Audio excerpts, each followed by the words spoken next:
Hello, everyone, and thank you for joining us for Side by Side Digital. I'm your host, Rebecca Shively, and we've got a great program lined up today. This month, we're talking about transition planning, and we're lucky to be joined by Brandon Dirkschneider. Brandon's going to walk us through the steps we can take to start some of those conversations to ensure that we leave a lasting legacy for the future. Brandon works with Nationwide's Land is Your Legacy program, so he'll share some of those resources with us as well today. Brandon, thanks for being here and welcome. Hey, thank you, Rebecca. I appreciate it. I want to talk a little bit with you guys today, share about Nationwide's Land is Your Legacy program and my experience in farm succession and transition planning. I myself grew up in Northeast Nebraska, grew up with both sides of my grandparents in the farming operation, but neither one of them was a statistic of the 80s, lost the farm ground in the 80s because of the farm environment. My paternal grandfather died of pancreatic cancer when he was 60, and he had no succession plan. And the only thing I ever wanted to do growing up was be farming with my grandfather. I was there every day, every weekend. And when he passed away in 1990, the first thing the banks wanted to be paid off. And I sat there on the farm auction at about 12 years old and watched my dream disappear. So I'm very passionate about farm succession planning and transition planning. And when looking forward to working with some of you in establishing maybe some of that transition planning. And one of the things that was important is partnering up with somebody such as Nationwide and having access to a really group of professionals that help and take a look at what's the best route in putting that farm succession plan and transition plan together. And Nationwide, although I'm not a Nationwide employee, has a program called Land is Your Legacy. And it really does look at what is a best plan for you to be able to put forward for your farm succession and estate planning need as far as demographics go. So that's one of the things that we're going to look at today. Is we're going to talk a little bit about what does the demographics of the agricultural footprint look like today, and why is this such a big important part of succession planning. What the important need is transition planning, what this Land is Your Legacy program is a part in conjunction with Farm Credit. And we're going to run through some common family scenarios on what some of our families have faced and how they have addressed them and why it's so important. So we'll go ahead and get started. As Rebecca said, my name is Brandon Dirkschneider. I am a certified financial planner. I am a farm succession coordinator. I also sit on the board of directors for the International Transition Farm Network, which is a nonprofit organization out there to use to promote the importance of farm succession planning. So I've been working in this area for quite a number of years. But here's a statistic. You'll see the demographics of why this is so important. Today in America, there's over 2 million farms that cover the United States. And about 99% of those farms are still family farms that are still operated by families just like yours. But only 29% of those family farms actually have a transition plan or estate plan in place. So what we're facing a lot of baby boomers out there that haven't put an estate plan or a farm succession plan together.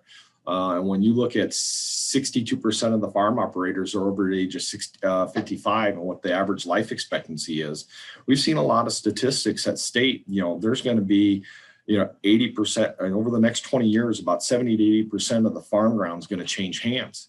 And if you don't have an estate plan in place, whose plan is going to dictate how those assets are going to be distributed and how that farm is going to succeed in the next generation.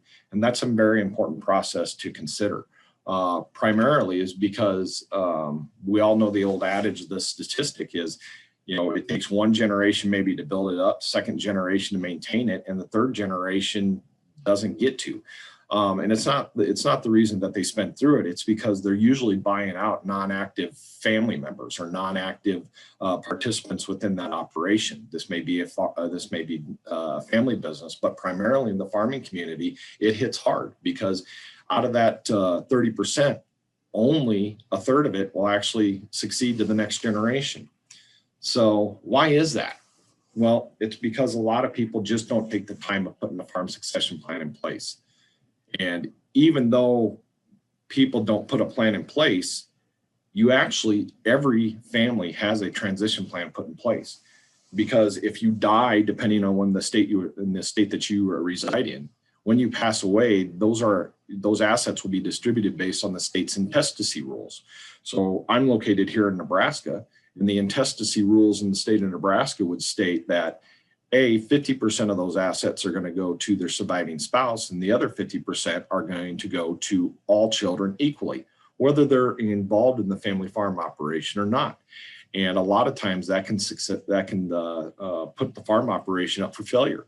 And we don't want to see that. So that's why it's very important for your family members to put that succession plan and estate plan in place, so you can dictate what's going to happen to your assets and how they're going to be distributed at your death.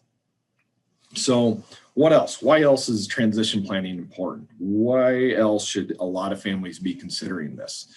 Well, ultimately, it's what? It's preserving the legacy. Family farms have been in families from one generation to the next, and they want to make sure that they can continue to see further and future generations succeed on that operation. So one, it's safeguarding and preserving that legacy and making sure the value of that operation can succeed.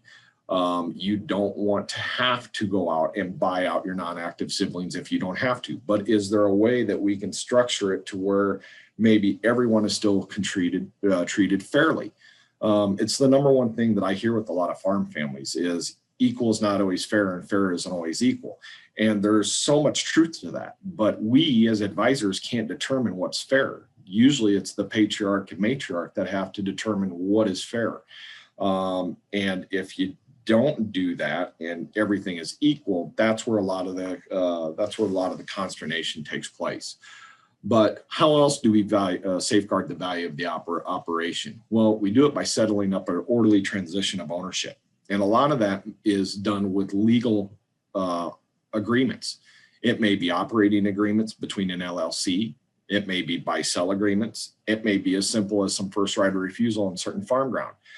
But the other aspect is if you do have non-active participants that are inheriting certain assets, well, what do we look like? What else do we look at? Should we look at crop share agreements? Should we look at cash rental agreements?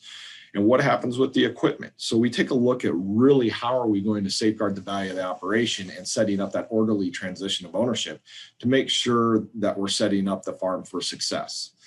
The other big thing that we try to focus on and what we have, which we don't see a lot of, is providing education on financial basics or mentoring.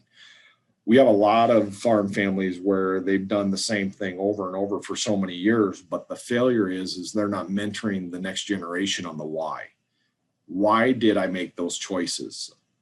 I've heard one too many times where mom and dad, the patriarch and matriarch, ended up passing away prematurely. And the son and daughter is just sitting there going, I wish I would have known why mom and dad made the decisions they did, or I wish I would have known why they did this. And being able to mentor that next generation is just another important step on making sure that we're able to set up that orderly and that future success of the operation. Another big thing is turning non-liquid assets into cash to cover taxes and expenses. The big thing there for a lot of farm families, especially in our political environment, as the different parties come in and out of office, that always changes. Today, our federal estate tax exemption is $11.5 million per person. So a patriarch or matriarch of the farm family can pass $23 million to the next generation without incurring a federal estate tax or gift tax. But that's scheduled to sunset January 1st, 2026, if our political environment, if they take no action. And that once that sunsets back, it may be around the $5 million per person. So now instead of being able to pass $23 million, you can only pass $10 million to the next generation. And we all know what farm ground has done over the areas and over the years, and it doesn't take a lot of acres to get over that exemption amount. And I've even seen proposals coming down from the new elected politicians that they want to drop that even further to 3.5 million. So we really have to take a look at, okay, if we're looking at making sure the farm can succeed in the next generation, how do we avoid some of these, what I call voluntary taxes? Because as long as you're doing the planning, some of these taxes you can get around. But if you don't do the planning, not only are you going to be paying the tax and maybe having to buy out non-active siblings, which is just causing you to lose those assets that are so important to the operation. And the other important one is identifying and managing risk. And those risks may be something as simple as just making sure that we can eliminate debt if a premature death takes place. But a big one that a lot of our small to medium size operations are looking at is future healthcare related expenses. And what do we do if mom and dad go into the nursing home? Because each state has their own different set of Medicaid rules, but a lot of the Medicaid rules will force you to liquidate all assets to pay for a family member's care. So how do we identify and manage those risks to make sure we're not having to liquidate assets and lose that income producing asset for the family farm operation, family farm or ranch operation? So what does success look like? Well, that's the number one key.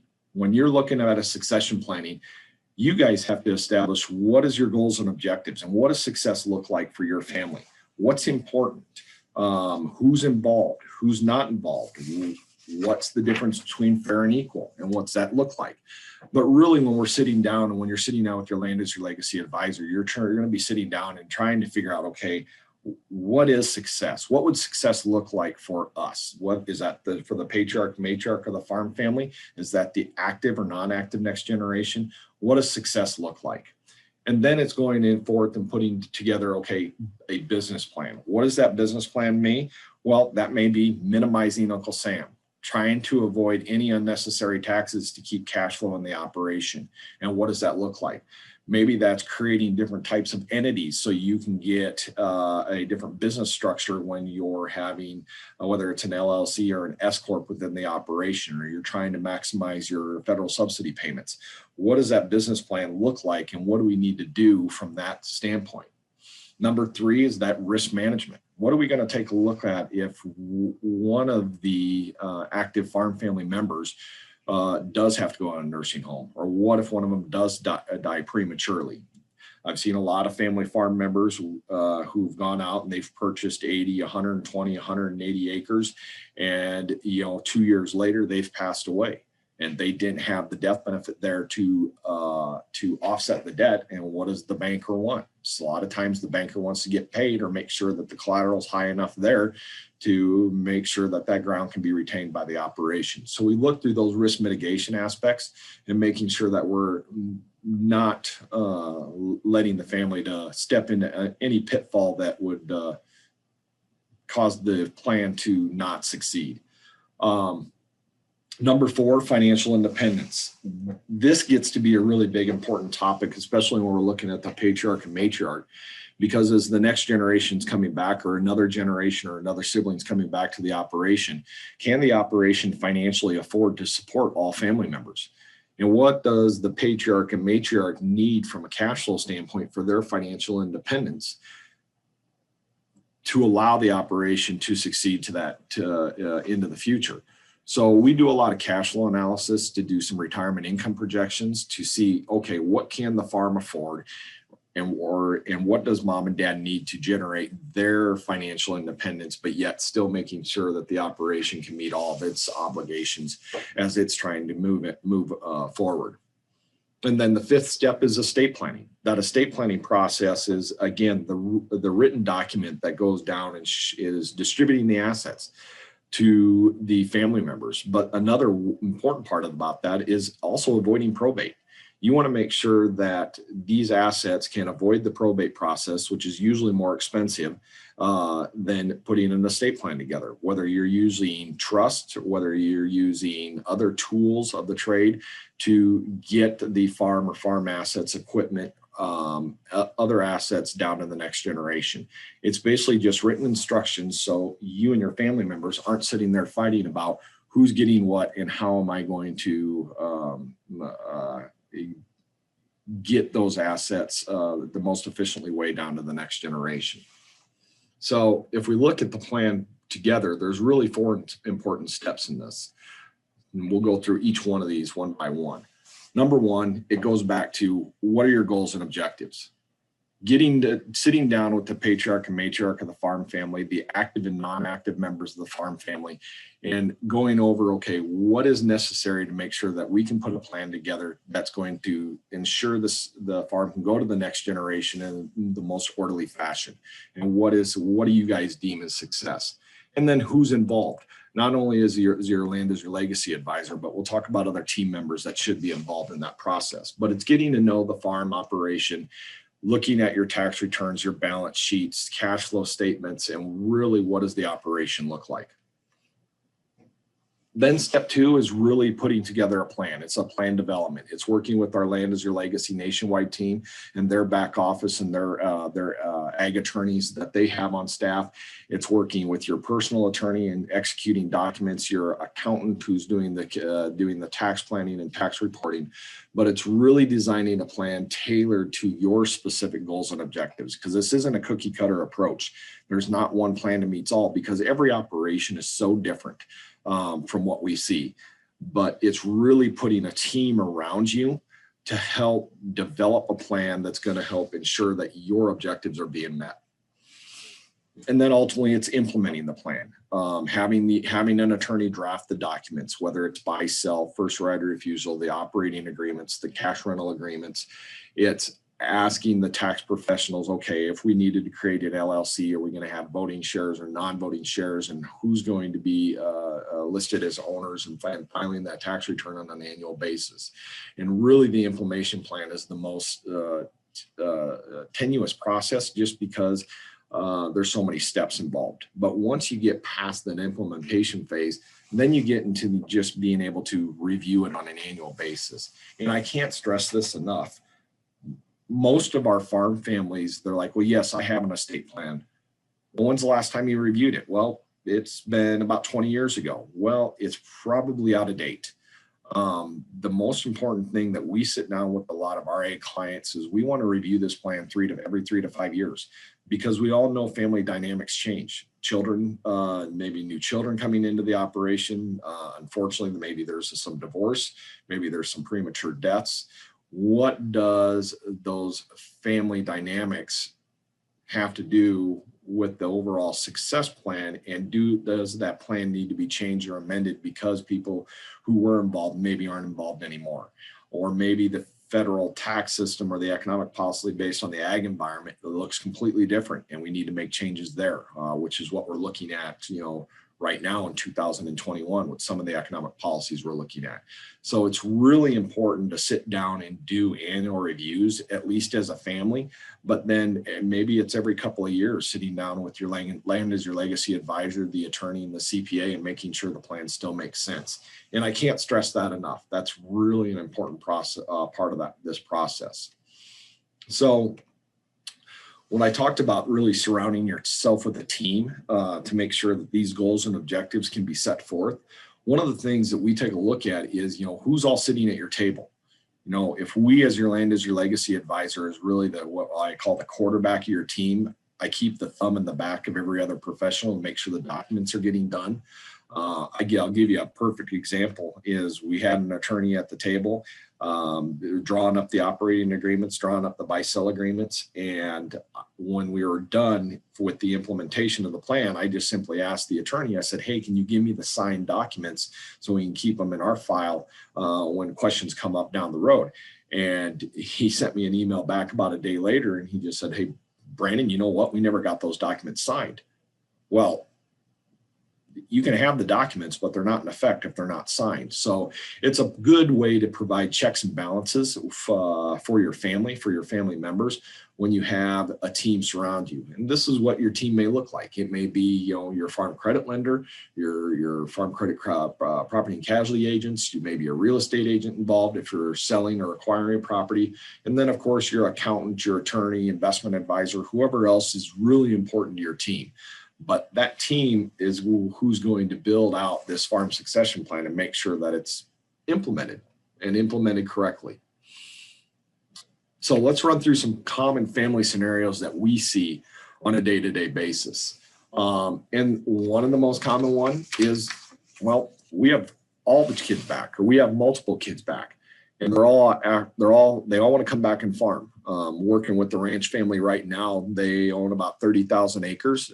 3 brothers are farming together, and each brother has 3 kids. And last meeting, they told me, well, all of our kids want to come back to the farm operation.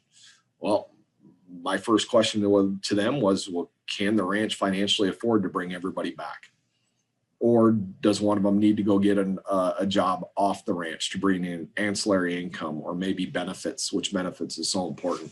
So can the operation really support the next generation? And then more importantly, does everyone know their role? We get in a lot of conversations, roles and responsibilities, because you see a lot of headbutting and consternation take place between siblings because they feel like they're either outranked or maybe not placed right in the birth order. So does everyone know what their role is? And if you have certain individuals that are better at certain things, give them that title, give them that responsibility. They get a say in that arena. It avoids a lot of family disruptions. So that's a few things that we take a look at when you have everyone back in the farming. But then you also have kids that are non-active farm family members. They left and they went to the city. They got their corporate America job. And what you're saying is mom and dad are going, well, we want things to be fair. Well, again, fair isn't always equal and equal isn't always fair. And a lot of times the patriarch and matriarch of the farm family will have different opinions on that. And until they come to a common ground, a lot of times that farm succession plan is never going to happen because mom and dad, the patriarch and matriarch, aren't on the same page. So we have a lot of conversations on, okay, what is equal? What is fair? And a lot of times that has to take into account what sweat equity is. What's that sweat equity look like to that operation? Because, if the non-active kid left the farm or ranch and they went and got a job in corporate America, well, what are they getting? They're getting employees benefits. They're getting a retirement plan. Maybe they're getting a pension plan or a profit sharing or group disability or group health. And they're building up assets on their own side, where the active farm child or ranch child is sitting there building up the patriarch and matriarch's assets and hoping one day that they get to inherit it. So that's their future. So we have a lot of conversations on that and helping the patriarch and matriarch guides through some of those decisions. The other aspect is, active farming family member. Is there a brother or sister that you farm with today, and what are their plans? This comes into play where you have a sibling that maybe wanted to, but they just thought the operation couldn't afford to, so they left. So we talk about a lot of times, have you invited everyone back that wanted to be back? Do they know that the farm or ranch can succeed and is financially able to support everyone if they wanted to come back? And you'd be surprised the number of answers that we get. Like, no, we've never had that conversation. So that is something that we talk about as well. And then otherwise, is there a non-family member? And this is really becoming a bigger issue as more and more of our baby boomer clients retire. Is what we're looking at is maybe they don't have a family member back. Well, this is opportunity for our younger generation coming up and saying, okay, well, let's find out if we can figure out a young family member young non-family member who's going to be a good steward of the ground, who's going to allow us to retain ownership of this ground so we have a cash flow, because we really don't want to sell it. We want to preserve our family legacy, but we really don't know who's going to take control and help us manage that operation. Well, that's part of this process as well. Let's go find that next young farmer or rancher and help them get established in certain programs, whether there's certain programs through Farm Credit or there's certain programs through the state. Nebraska has a Next Gen program that helps young and beginning farmers get established in some of this. And that's all important because you can actually go in and then create certain buy-sell agreements or first right of refusals with that non-family member if you prove yourself to be a good steward of the ground, and maybe they want to see that family farm or that family be able to stay back in the area instead of our rural communities becoming smaller and smaller and less operators in the area. So we concentrate on that as well. So what are some important things to consider? When you're going through this process, one of the biggest things, again, that we see is that older generation's resistance to retire or resistance to shift control. When you're looking at this, you know, again, growing up in Northeast Nebraska, the old German community, they, you know, it was nobody else's business. And you know what? I'll give up control when the day I die. You can worry about it when I'm dead. Well, we have to help that generation realize that that is not an efficient way to transfer, and you're going to end up being such a huge detriment to the operation that a lot of times it's not going to survive or succeed. So it's a lot of it is an education basis with our older generation. A lot of it is failure to identify succession leadership and mentor that next generation. Again, a lot of what we see is maybe that next generation is treated more as a labor package than they are actually successors. Well, we can't ensure the success of the next generation if we're not mentoring them on the why and those decisions on why we did this or why we marketed greens or our livestock in this capacity. So that mentorship is what really generates the next generation as great leaders and hopefully allows the farm or ranch to succeed. The next thing that we hear from most of the time is the matriarch of the farm family is they just want to see the family still getting together at Christmas, Easter, and Thanksgiving. They want the family unit to remain a family unit. They want to see them sitting around the dinner table at holidays, birthdays, and anniversaries. So they want to do everything they can to avoid, you know, fractionalizing the family and making things, you know, making sure things are as fair as they possibly can be. Again, may not be equal, but educating them on the why, because one of the things that you also see in this type of planning process is if mom and dad don't communicate the why, what's going to happen after mom and dad are dead? The kids are going to go, well, you put mom and dad up to this. You made them make this decision. They never would have made this decision if you weren't in their ear constantly. But if mom and dad actually communicate the why and how they made the decisions and why they made the decisions prior to their death, we see a lot less family consternation in the succession plan. The odds of that succession plan actually happening improve greatly. So we really talk about explaining the why to both non-active and active kids and spouses. A big one, lack of money to pay for succession planning and support. We see a lot of our farm families just don't really take a good look at that risk mitigation portion. Again, trying to figure out, okay, how are we going to cash flow if mom and dad go into the nursing home? Can we cash flow it, or do we need to look at maybe long-term care insurance to offset that expense so we don't have so much cash flow coming out of the operation? Or how do I buy out my non-active family members? Because if mom and dad pass away and they leave, you know, the ground out equally because that's what they deem equal, well, can I structure a buy-sell agreement? How's the best way to buy out my siblings? And maybe that is with a second to die life insurance policy. It's a great resource and an efficient way to be able to either buy out non-active family members, or also the next point, take it to pay for estate tax, the federal estate tax or estate clearance costs. Here in Nebraska, we have an inheritance tax, but if you're a direct lineage, it's only 1%. So it's not a bad deal. But the federal estate tax could be huge, especially if you're taking a look at what some of the proposals are from the Biden administration. Is if he drops that federal estate tax exemption back down to 3.5 million and eliminates the step up in basis, our rural farm family members are going to have a pretty big tax bill. So how do we look at offsetting those financial effects on some of those estate clearing costs so we don't have to incur them, or if we are going to incur them, we minimize what the expense is to the operation. So those are some important factors that we see when we're doing these these farm succession planning issues, and some of them probably the more consistent topics as we're working with some of our farm families. So I had to do that in 30 minutes. I think we're right on the next 30 minutes. So Rebecca, do we have any questions? Yeah, it looks like we have a couple coming through, and I'd encourage the audience, if you have more, keep them coming. We'll get to as many of those as we can. So one question that came through is, in general, kind of on average, how long does it take to put together an initial plan if you're kind of brand new starting this out?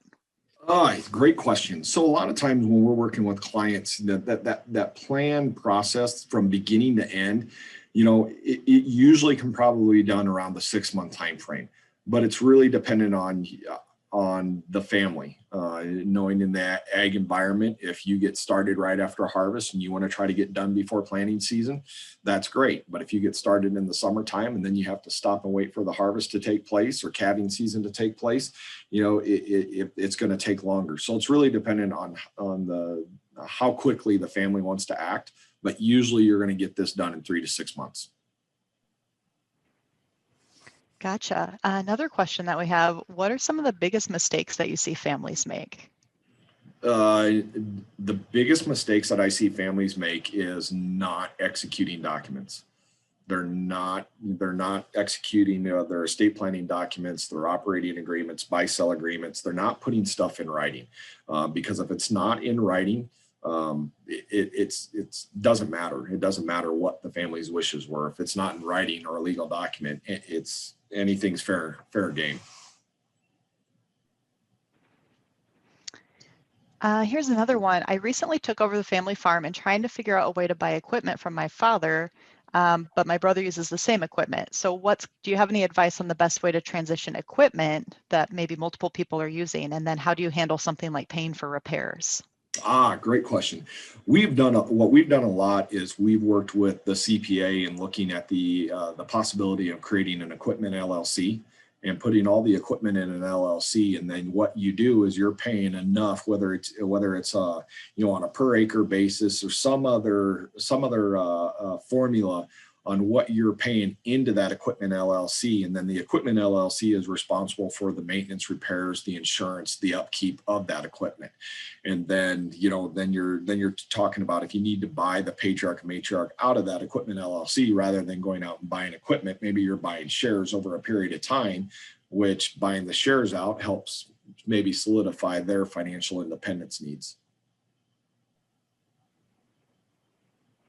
Great. Another question, can you discuss a few options of how to buy ground from parents, as in, for example, tax implications, sweetheart deals directly into a trust for different siblings, et cetera? Yeah, so,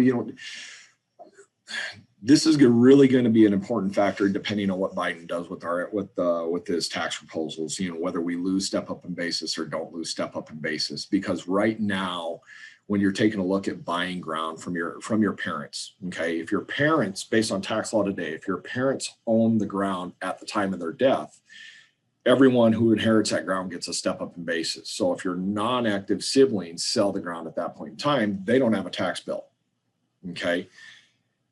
If we lose step up in basis and they inherit it, whatever happened, whatever the basis was, whatever your mom and dad paid for it versus what they sold it at, they're going to have to pay capital gain tax on that difference. So if you buy it from your parents while your parents are alive, your parents are going to be forced or be looking at that same situation. So if they bought ground at $1,000 an acre and it's now worth $5,000 an acre, they have a $4,000 per acre gain that they're going to have to pay capital gain tax on when they sell it to you. They may not want to incur that tax, but some ways you may be able to avoid that is creating, whether it's what I call an installment note, or they're carrying it back, or they're selling you a portion at a time and maybe trying to spread that tax liability out over a certain period of time. Maybe a question kind of related to that is around how do you price the shares? So if you're looking at the equipment LLC, you're gonna work with your CPA on creating a number of shares. So if you create 1,000 shares and then you place the equipment in there, and if you decide that you're going to value the equipment based on its current book value, then it's just the number of outstanding shares divided by the book value, and that's where you're going to get your share price. Gotcha. Another question that came in, does the same step up in basis happen if the ground is put in a trust or another entity? It depends on the type of trust. So that's a difficult question to answer because it really depends on the type of trust. If it's an irrevocable trust or if it's an entity, the trust is going to retain the grantor's basis. So whoever made the gift into that entity or trust is going to retain the grantor's basis. Another question, can you elaborate on buy-sell agreements? So maybe like an example or some different ways you can kind of slice and dice on that. Yeah, absolutely. Buy-sell agreements are important for a variety of reasons. So let's say you're using it for a situation where you and your siblings inherit ground, okay? And now you're going to have a buy-sell agreement between your siblings that state if one of your siblings passes away, that the buy-sell agreement is there in effect stating that they have to sell their ownership back to the remaining partners of the operation. So it's not to where, for example, my father-in-law owns a commercial feedlot operation. At his death, if my wife inherits some of the farm ground and then she passes away, that ground wouldn't come to me. The buy-sell agreement states that I have to sell it back to my brothers, and a lot of times we'll even specify a valuation inside that buy-sell agreement. So I, as the in-law, can't go, well, I'm going to go and auction it off for top dollar. No, I'm going to sell it back to the family farm, and maybe I'm going to sell it back at tax assessed value rather than market value. Those are things that you can put inside of buy-sell agreements, because what we always want to see is we want to see the farm assets coming back to the active farm family so that farm can succeed into the next generation. Gotcha. A couple more coming through. So in terms of Nationwide's The Land is Your Legacy program, someone asked, what's the cost for the program? So the cost for the Land is Your Legacy program, because of the relationship between Farm Credit and Land is Your Legacy and Nationwide itself, Farm Credit customers get a Land is Your Legacy plan for free. So there is no cost as long as you are a Farm Credit existing customer or client. And I'll throw in that we have different Land is Your Legacy advisors regionally throughout our territory. So the best way to really get in touch is to contact your local farm credit office, and they can get you in touch with that representative in your area. Is that right? Yep, absolutely. So yeah, if you want help with getting started in that farm succession plan, yep, reach out to your Farm Credit financial officer, and they will find the Land is Your Legacy rep in your area. Someone said, what? That's awesome. It is a great benefit. Like I said, I mean, if you don't have a plan, the state in which you reside has a plan for you. So one of the things that you mentioned was that sometimes the initial discussions can be really kind of uncomfortable, and a lot of emotion that goes into talking about some of these things. Yep. Are there any kind of best practices or families that have handled this really well? Any tips you can give on kind of some of those difficult conversations and how to keep them from turning too much into conflict?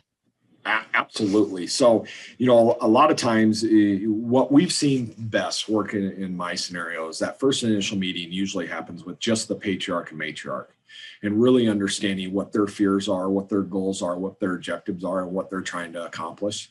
And then the next meeting is bringing in the active and non-active family farm children. And mom and dad at that point in time lay out what their goals and objectives are, and have a family meeting and really explain the why.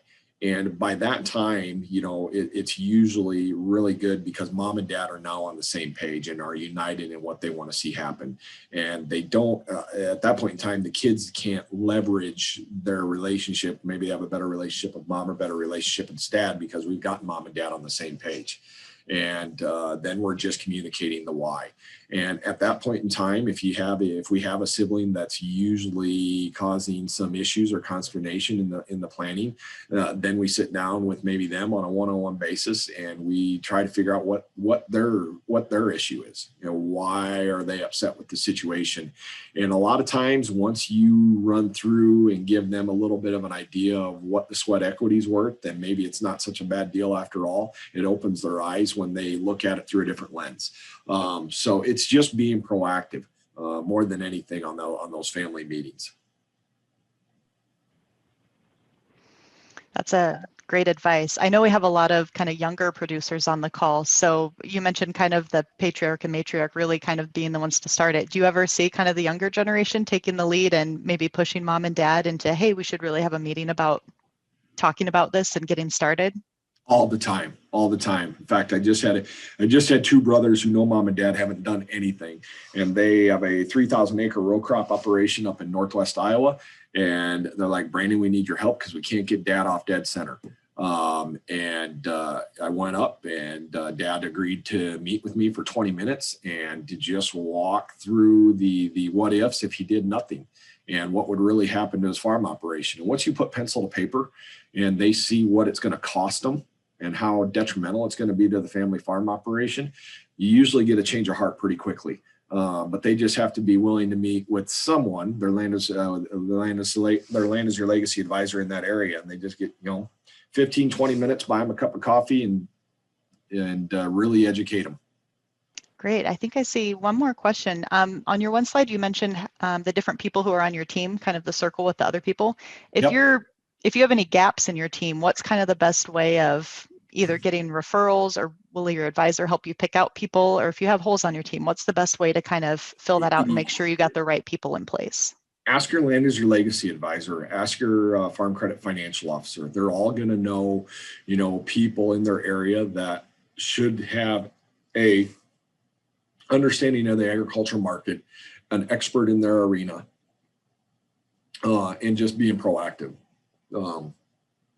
The one thing I see is when we're building teams around them, we want them to be an expert in their arena. They want them to understand the agricultural marketplace. They want them to be an expert in their arena. They shouldn't be a generalist. They should truly be that expert and really focusing in on what's best for the family. So yeah, ask your land is your legacy advisor, ask your farm credit financial officer. They should be able to point you out to those gaps. Any other kind of last minute advice or anything you want to leave the group with before we come to the end of our time here? I would say the hardest part is just getting started. For all of our families, that's the hardest part. The hardest part is just getting started because it looks to be such an intimidating feat. But that's what your land use your legacy rep is there for. They're there to quarterback it and to make sure that things get pushed forward. Realistically, what does the family need to do? They need to gather documents. They need to have 3 or 4 meetings with the land use your legacy advisor and the team, and to let the team do the rest. It's not that difficult of a process. It's just the toughest part's taking the first step. Brandon, I want to thank you again for being here today and helping us think through some of the transition planning process. As Brandon mentioned, Land is Your Legacy. It is a partnership that we have with Farm Credit Services of America and Frontier Farm Credit. So if you're interested in learning more, contact your financial officer and they can get you in touch with the right person in your area that can help get the conversation started. So thank you, everyone in the audience. Some really great questions that came in. I feel like our time flew by. So we'll be back next month on March 3rd. We'll hope you'll join us again. And for March 3rd, we'll actually be talking about how to set yourself up for making a successful loan application. So a little bit of a different topic, but a really important one to talk about. So thanks again for joining us. And until then, take care, and we hope to see you online next month.